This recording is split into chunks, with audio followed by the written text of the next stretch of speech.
I was just doing bands coming through the door, but every 8 weeks or so, Jeff would ring. He'd say, "Al, have you heard any songs, or any bands that you've heard?" And this was probably about a year since we'd been dropped. And it was just when the band came in, when the Arctic Monkeys came in, it was at that moment when I thought, this was really good. I knew it was a good recording that we'd done. I'd really enjoyed it.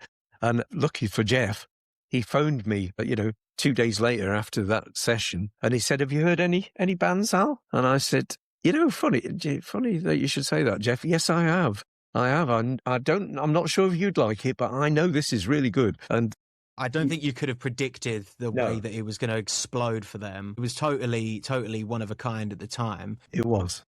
But when you said that to him, what was his reaction? Did he say, "Oh, I really like this, let's get in touch"? Hesitant? No, he wasn't. He went with the flow with what I said, because that first session, I don't know if you've heard those very first sessions, those 4 songs were quite different, really. I mean, it was similar, but it was far more generic to the stuff that was knocking about at the time, that they were kind of aping, if you know what I mean.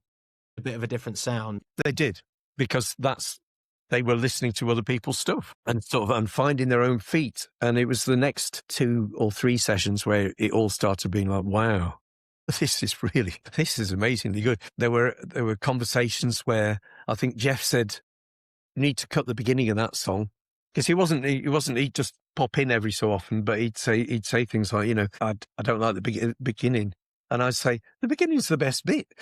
Things like Mardy Bum, it's just so obvious. It's such a great bit. You don't ruin that.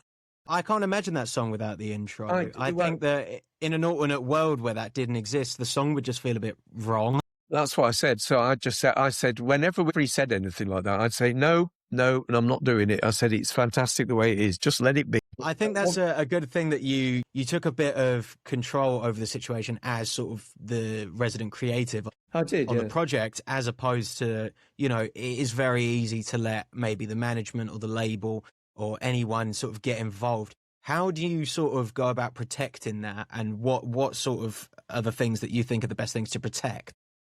Intellectual property, I have been useless at that. For anyone out there, try and sort it out for yourselves, for goodness sake, because it's so important.